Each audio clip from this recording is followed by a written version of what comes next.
CWA union members say they're not only frustrated that contract workers are coming in and doing their jobs, but they're also frustrated with Frontier for not even coming to the bargaining table when talking about job security. It's the 41st annual Groundhog Day celebration, and people tell me that they come every year. It's a big event for the community, but one family traveled all the way from Utah just to be here.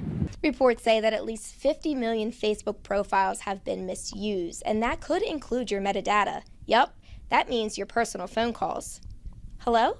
The road that you see behind me is a part of the 5-lane where the fatal accident on Monday happened. Now, Elkins police tell me that from now until last January, 52 accidents have been reported on the 5-lane, 2 of those being fatal. That's right, Nate. While I was talking with neighbors, I also stopped by the McWilliams house and I talked to a family member who claims that his father suffered from Alzheimer's and dementia. When police showed up to the McWilliams home in Buchanan, it was around 6 in the morning, and they found Leo McWilliams lying on the floor dead with a stab wound to his neck. Timothy McWilliams was also there when cops showed up. He had a stab wound on his arm. The family is standing by Timothy at this time, saying that this murder may have actually been an act of self-defense. The Upshur County Sheriff's Department is still investigating, but they say that this was a domestic call that went way too far. Neighbors, though, are shaken up by the incident. Patience, planning, and accountability are just a few of the life lessons that we learn through chess. Check. Yeah, but you can't read you. As you can see, my feet and ankles are completely buried in the snow. That's because Elkins got around 6 to 7 inches of snow already today, and it's not expected to stop until 8 or 9 o'clock Wednesday night. When planning for flooding and how to react, a major part of this preparation is communication. Rakes, they have helped me a lot because I couldn't read much at all. We offer free, confidential tutoring to adult learners in the area who need help with their reading, writing, math skills. The Literacy Volunteers of Upshur County are a nonprofit organization that have been serving the public for 34 years. I've been coming here for a good while, and I like the people. I love my teachers. Lance is one of the Literacy Volunteers students, and before taking classes, she read below a first grade level, but now she's able to read third grade material. A quarter. With her increase in reading and writing, her self-esteem, her self-image has improved. But Lance is only one story. These volunteers have helped over 400 students within their time in Upshur County, but now they need your help. We have been fortunate enough to be in this building provided by the Holy Rosary Catholic Church for the last 30 years, and they are no longer able to provide it. So we are now, for the first time ever, looking for a new home. Meriwether says that they have exciting plans for the future, and one of those plans is buying new technology and sensory learning tools to help out their diverse learners, something they're able to purchase with the $8,000 grant from the Dollar General Literacy Foundation that they just received. We have some students with autism, some students with other learning disabilities, and this is technology that many of them would have never had access to before, and we're really excited to be able to provide that. But we need a place to house ourselves in order to offer those kind of resources. They're not picky, though. Any space with 2 rooms and a bathroom will do. The new space is needed so that students like Lance can continue to learn. They would be left behind, forgotten. The interim director says that they need to be out of that space by August 31st, but they're really hoping that this isn't the end. For more on what the Literacy Volunteers offer and upcoming fundraisers, go to our website, WDTV.com. For 5 News, I'm Corey Meredith, keeping you connected. A contractor working for Frontier in Marion County says that he was out to lunch on Thursday, and when he came back to his car, he saw this. My friend was parked next to me in his truck. His tire was flat all the way. I started looking at my car.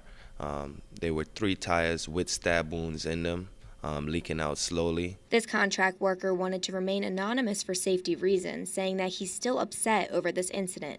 It's emotionally straining.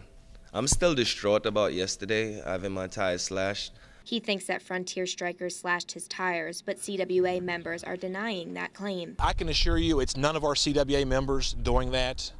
We're going to follow all the rules that we have legally to picket. We will do everything we can not to interrupt anybody's lives, but the basic thing is we want these folks to go home so we can get back to work. This isn't the first time something like this has happened. In fact, we told you about an incident in Flatwoods last week involving a gun. More claims have been happening across the state, so Kanawha County Circuit Judge has issued a temporary restraining order for limiting pickets because of the dangerous, destructive, and reckless behavior by CWA members. CWA union members say they're not only frustrated that contract workers are coming in and doing their jobs, but they're also frustrated with Frontier for not even coming to the bargaining table when talking about job security. We're very frustrated with the fact that we can't even get any traction from the company to come to the bargaining table to help us out, to meet us with something. I reached out to Frontier, who denied an interview, but they did offer this statement, saying in part, quote, "Our objective in these negotiations has been and continues to be to preserve good jobs with competitive wages and excellent benefits while addressing the needs of our ever-changing business." They're not here for their jobs. We're just here to do this contract work and then go back home to our families once it's over. We're just asking for Frontier to commit to the service of West Virginia and keep the hardworking individuals in West Virginia here. Frontier says they won't be commenting on this matter anymore, saying, quote, "At this particular juncture, Frontier is electing not to comment further on the details associated with negotiations." For 5 News, I'm Corey Meredith, keeping you connected.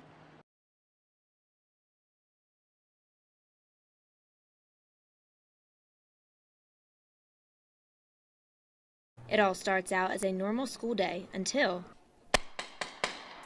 Code red, lockdown. Code red, lockdown. It's like it's really happening. We're excited, we're nervous, we're scared. It's real.